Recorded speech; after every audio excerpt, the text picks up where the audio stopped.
طيب يا جماعة، نصلي بنا على النبي ونبدأ في الفيديو التاني من سلسلة فن العمارة. في الفيديو ده هنتكلم عن مقولة مشهورة جدا اسمها less is more. دي مشهورة جدا في الوسط المعماري، يعني less is more. ودي بتعني أو معظم الناس مفكرة less is more دي يعني البساطة، يعني حاول تبسط على قد ما تقدر من كل حاجة، وده مش صح أوي. يعني ممكن المبدأ ده ينفع معاك في حاجات، بس مش ده المغزى من الكلمة، أو مش ده المغزى من ال ال ال الكود دي أو التعبير ده. ليه؟ لسبب ما. قدامنا مثلا التصميم ده، وهنعرف ليه دلوقتي. لو احنا جينا دلوقتي نتفرج على التصميم دوت، تمام، هتلاقي تحس ان هو معقد جدا في الأول. متعرفش ده اتصمم ازاي. ففي بعض من التعقيدات كبيرة جدا كهندسة، وموضوع كبير، هندسة معمارية كبير. فلما تيجي أصلا تشوف التصميم بدأ التصميم عامل ازاي، تمام، هتلاقي بدأ بالمخطط ده. أقول لكم اسم المهندس المعماري بس في الآخر، فرانك جيري، فرانك جيري، تمام. التصميم بدأ معانا من الشكل اللي انت شايفينه ده، السكتش، مهارة السكتش. من أهم الحاجات اللي انت كمصمم عاوز تعمل حاجة كبيرة، يعني أو حاجة إبداعية من تصميمك الخاص، لازم تعمل سكتش. السكتش ده قبل ما تمسك برنامج هندسي 3D، قبل ما تمسك أي حاجة، أهم حاجة السكتش. لو انت جيت اتفرجت هنا هتلاقي السكتش هنا، تمام، هو اللي وصل في الآخر للمنظر اللي انت شايفينه ده. طبعا يعني ده مش ده أو متحول على ده وخلاص، لكن ده الأساس ده بيخليك يعني مثلا تبعد عن التشويش وإن دماغك تبقى مشوشة، فيها ضوضاء كتير، فيها الصور. عارف انت كلمة الانسبيريشن اللي احنا بنقعد ندور عليها، الصور اللي احنا بنقعد ندور عليها على النت علشان نعمل زيها وكده. انت محتاج ساعة أو ساعتين في يومك ما تبصش على أي حاجة من دي. ليه بقى؟ ان طول ما انت مرتبط بالحاجات دي هتبقى انت واو، انا عاوز اعمل زي ده، تمام انا عاوز اعمل زي ده، وتقوم عمل واتنين وتلاتة واربعة وخمسة، هتتلاقي كل الاعمال كانت موجودة، تمام، واحنا بنحاول نقلد حاجة بسيطة منها او كده. لكن الموضوع هنا اللي احنا زي ما احنا قلنا، هدفنا الرئيسي اللي احنا نعمل حاجة ابداعية جديدة تنسب لينا. طب تنسب ليك ازاي؟ اللي انت تبدأ بس تبعد الضوضاء عنك شوية، وتخلي الكلمة دي معاك على طول، طبعا بعد الاستعانة بربنا. يعني الكلمة دي معاك على طول، this is more، يعني حاول تفضي ذهنك، تفتح السكتش بتاعك، تفتح الورقة وتعمل سكتش وتعمل كده. طيب احنا هنتكلم برضو في فرق بين المصمم من المهندس المعماري وفنان ال3D برضو في الفيديو ده. لكن اللي اقصده اللي كده اصلا بعد ما المهندس المعماري فرانك جيري بدأ يعمل الرسم ده، اكيد في جيش من المهندسين والمعماريين وبتوع الاسلاك الكهربائية، مهندسين الكهرباء ومهندسين العمارة ومهندسين كلها، مثلا في جيش بدأ يشتغل على الحاجات دي. يعني الحاجات دي الرسم ده مش هو اللي عمل ده، لكن في الأول وفي الآخر لما بتيجي تنطق مين اللي عمل ده؟ مهندس المعماري فرانك جيري. طب في هنا أكتر من 1000 مثلا شخص أو 1000 مهندس اشتغل في الموضوع ده. مهندس مش 1000 يعني بمعنى حرفي، بس في مهندسين كتير اشتغلوا في الموضوع، بس مش مذكورين. الذكر اللي بادئ بالرسم أو السكتش، أو اللي بادئ بالفكرة من عنده وبعد كده اتطبقت. فزي ما انتوا شايفين الرسم هو مطبق معانا هنا، فرانك جيري سكتش تمام، في جونيهام ميوزيوم تقريبا، متحف جوجانيهام، حاجة زي كده. تمام. فالتجريد من أهم المهارات الرئيسية اللي احنا المفروض تكون معاك على طول. التجريد بقى اللي هو ايه، اللي انت أول حاجة في التجريد، أجيبها لك ازاي، تجرد نفسك من التفاصيل في الأول. يعني انت مثلا بادئ تعمل مشروع أو بادئ عاوز تعمل حاجة، جرد نفسك من التفاصيل، ابدأ بالبساطة، اعمل بلوك. حتى ده على فكرة في لما نيجي أصلا نصمم 3D أصلا على البرنامج واحنا شغالين، هنبدأ نعمل بلوك في الأول، بلوك. وبعد كده بعد البلوك دوت نبدأ نفصل البلوك ده، نبدأ ناخد من الحاجة الكبيرة ديت، نبدأ نقطع منها، نوصل للتفاصيل الصغيرة. لكن ما نعرفش نبدأ بالتفاصيل، والتفاصيل هتتعب. ما علينا، الحاجات دي جاية بعدين.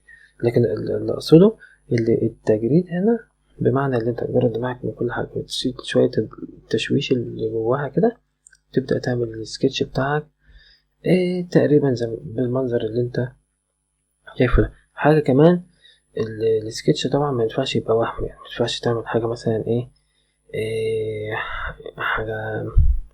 حاجة ضد الطبيعة، ضد المنطق. حاجة عمود مثلا وصل لحد هنا وده ما فيش تحته عمود مثلا، يلا يا جماعة ده سكتش اهو نشتغل عليه. طبعا لازم التجريد أو الفن التجريدي بتاعك أو التصميم بتاعك يبقى له علاقة بالواقع. وبعد ما بيطلع 3D أصلا، أو بعد ما المهندسين المعماريين بيشتغلوا فيه، بيبدأ يظبط الميلان ده. لو انت مايل كده سنة، لا هو بيبدأ يظبطه على حسب المنطق بتاعه. طب لو هو زيت سنة بيبقى محتاج عمود، فاهمين قصدي؟ لكن اللي بدأ الفكرة هو التجريد. تمام. من الحاجات اللي التصميم المعماري بس بيفهمها لنا أو بنفهمها من موضوع التصميم المعماري ده، إن التاريخ كله عبارة عن تصميم معماري أصلا، بداية برضه من الأهرامات لحد دلوقتي، لحد أحدث بناء موجود ده احنا اتكلمنا فيه. تاني حاجة إن كل فترة، يعني فترة زي بناء الأهرامات ده بتتكلم عنها. لو انت جيت تتكلم عن الفترة ديت، هتتلاقي أصلا الهندسة المعمارية ساعتها هي اللي بتتكلم عن الموضوع.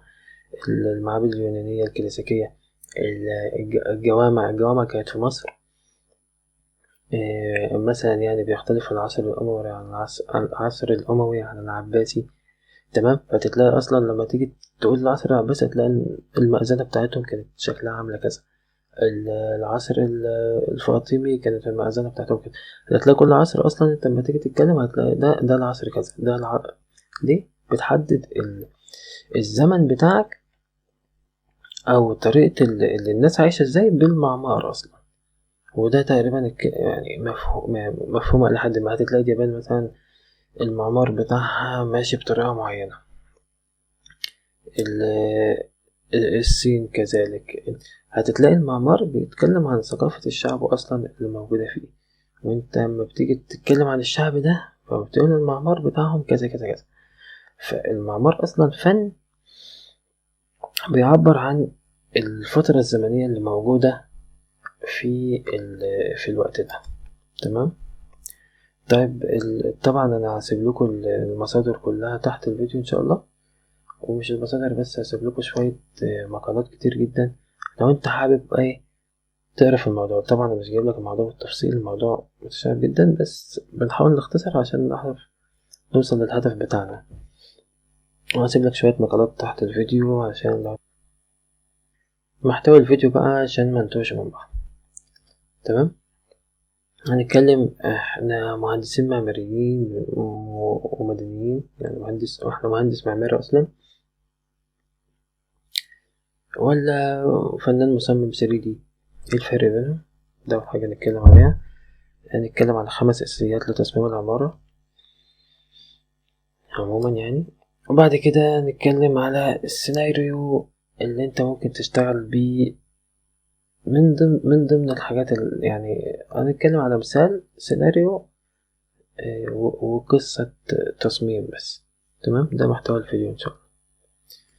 نبدأ بموضوع احنا مهندسين معماريين. نبدأ بأول المهندس المعماري هو ايه. المهندس المعماري ده أول حاجة بيكون متخرج من كلية هندسة، يعني من 5 6 سنين. ده طبعا بالنسبة لمصر تقريبا. احنا بالنسبة لمصر طبعا بيبقى معاه شهادة بكده، في تصميماته بيبقى طبعا. في المهندس المعماري لو انت جيت في التصميم، احنا قلنا برضو الحاجات دي في أول الفيديو. المهندس المعماري بيتبع تعليمات وقواعد محددة في التصميم، زي الحجم، طول البناء، عرض الحيطة، كام عمود، الوزن. بيتبع حاجات تفصيلية. حتى الواجهة ذات نفسها مش انت الواجهة ذات نفسها كده كده اصلا بتنزل لك من الحكومة، والتصميم اصلا بينزل من الحكومة. انت بس كمهندس بيبقى بتنفذ التصميم ده، كان اللي هو يطلع على ارض الواقع. تمام. فانت كده كده متحدد برأي العميل في التصميم، وطبعا متحدد بقيمة الفلوس اللي موجودة طبعا. في عندك برضو ماشي، وبتعمل إظهار المكان طبعا اللي هو هينفذ بالفعل على أرض الواقع. والقيمة الحقيقية من الموضوع في الأول في الآخر هو البناء اللي هيتبنى نتيجة تصميمك. يعني سواء بقى الحكومة قالت لك صممت أو جايبالك التصميم وأنت بتنفذه، أو أنت بنفذته من أول الصفر. فالنتيجة للمهندس المعماري هو بناء هيتعمل بالفعل على أرض الواقع يعني. زي اللي احنا شايفينه ده بواسطة مرام العزوني. يعني التصميم بتاعك في الآخر هيبقى على أرض الواقع زي في الصورة اللي احنا شايفينها دي. تمام. ندخل على الفنان اللي هو 3D أو مصمم 3D. أول حاجة بتبقى حر تعمل اللي انت عاوزه، عندك تحكم كامل في مشروعك وتصميمك. يبقى أنا عندي اللي أنا عامل اللي أنا عاوزه. اللمسة الإبداعية بتبقى معاك أكتر من المهندس المعماري. أنت بتبقى حر تعمل التصميم اللي أنت عاوزه. القيمة الحقيقية هنا بقى من النتيجة هي تصميم الفيديو، الفن بتاعك ذات نفسه، أو الفيديو. لو أنت عاوز تعمل فيديو مثلا في مكان تتحرك في وسط البيت بتاعك كده، اللي هي الصورة النهائية يعني. تمام. تعالى بقى نشوف مقارنة سريعة بين الاتنين نلخص الموضوع. المهندس المعماري هنا بيصمم من أجل وظيفة وطلب، بيتبع القواعد الهندسية والحكومية للبلد في التصميم. بتطلب تعليم وشهادة وكفاءة. فالناس دي بيصمم للمشاهدة والإبداع. ما بنتبعش لقواعد حكومية بس، وبعض القواعد الهندسية طبعا مش كلها متبعش طبعا. يعني ايه يعني أكيد مش كل القواعد الهندسية مش هنتبعها يعني. زي أول مثال، مش هينفع تعمل حيطة 3 متر بعمود واحد في الآخر، فاهم؟ لازم برضو الموضوع يبقى منطقي، وانت مش محتاج شهادة، محتاج شوية خبرة أو كده. طبعا المهندس المعماري محتاج شهادة. انت بقى تشوف انت هو فيهم. تمام. المهندس المعماري عنده شوية خبرات حلوة أوي من الدراسة، والمصمم 3D عنده شوية خبرات برضو من ناحية فهمه لبرامج 3D والتصميم وكده، فيقدر يطلع شغل بيه. أعتقد دي مفهومة إلى حد ما. تعال بقى نتكلم على أساسيات التصميم المعماري. أول حاجة، خلي التصميم بتاعك يخدم الغرض النافع والوظيفي. أولا يعني لما تيجي تعمل مبنى، وليكن مثلا انت هتعمل مبنى اسمه المستشفى، مبنى المستشفى مثلا. مبنى المستشفى ده لما تيجي تعمله ما ينفعش تعمل أوض واحدة سرير ونص مثلا. فاهم قصدي بمعنى الوظيفي ازاي؟ فالتصميم بتاع المستشفى لازم الأوض تبقى انت فاهم اللي هو هتحط فيها 3 سراير أو 4 سراير مثلا. فدول محطوطين في مكان معين في طرقة مظبوطة، أعرف أدخل فيها وأخرج فيها. فالتصميم ما ينفعش يبقى بايظ من ناحية النفع أو الوظيفة ذات نفسها. تمام. يبقى دي اهم حاجة في تصميمك. تاني حاجة طبعا بتصميمك بيلبي حاجة الإنسان ومتطلباته وملائمته لمعيشة الإنسان ونشاطه. إزاي؟ احنا اتكلمنا عن مثال المستشفى، نشوف مثال تاني، وليكن في البيت الشخصي بتاع حضرتك. ما ينفعش مثلا أنا أعمل الحاجات دي ساعات بيبقى لها علاقة بالخصوصية، اللي هي أوضة المعيشة بتاعتي، أو أوضة الضيوف أو الأوضة، ما ينفعش تبقى مباشرة أو تبص مباشر على أوضة النوم. لازم يبقى فيه مراعاة للخصوصية شوية، اللي يبقى أوضة النوم بعيدة شوية، الحمام يبقى في مكان مختلف. اتفاق، فاهمين قصدي كده؟ فده بيفرق. فأنت لازم بتخلي تصميمك بيلبي حاجة الإنسان. طبعا في معظم الوقت أنت حد بيطلب منك التصميم، لو حد هيطلب منك التصميم فهيقولك أنا عاوز كذا كذا كذا. طب لو أنت بتبدأ حاجة، فبتخلي انت بقى بالك من حاجة الإنسان ومتطلباته من الأول، عشان لو تصميمك بعد كده اتطبق تبقى انت عارف اللي هو. النقطة اللي بعدها، خلي تصميمك قايم على قصة وسيناريو. قصة وسيناريو، قصة اللي انت يعني عارف انت لما تيجي تعمل رسمة معينة وانت بتشرحها تحت تقول انت عملت كذا كذا كذا ليه، هو ده اللي انا اقصده بموضوع القصة والسيناريو للتصميم. وهنتكلم على مثال دي برضو بعد ما تخلص السبع أساسيات. دخل ذوقك الفني في التصميم وخليه فريد من نوعه، بس من غير تأثير على الوظيفة اللي احنا اتكلمنا فوق. يعني انت ممكن تعمل مستشفى شوية ذوق فني خاصين بيك انت، بس من غير ما تأثر برضو على مساحة الطرقة وأماكن السراير والحاجات دي. يعني دخل ذوقك الفني بس ما تأثرش على الوظيفة. تمام. طبعا دي برضو من المهمة، اللي هي حاول تحافظ على احترام تصميمك للثقافة والتاريخ. يعني متروحش تعمل في اليابان مثلا في صحراء مبنى اللي هو ده كله خشب، وده المفروض أصلا بيتعمل في الغابة. فاهم قصدي؟ احترم ثقافة المكان. حاجة تاني، مينفعش تجيب مبنى من المباني المشهورة بتاعت اليابان، اللي هي اللي احنا عارفينها دي، اللي هي بتاعت اللي بتتعمل في ريف، وتقوم حاططها في قلب الشانزليزيه في فرنسا. تمام. تعال ندخل بس على حتة تعمل لنفسك سيناريو لكل تصميم عاوز تصممه. اعمل قصة. لكن السيناريو هنا عاوزين منزل حديث حواليه شوية أشجار.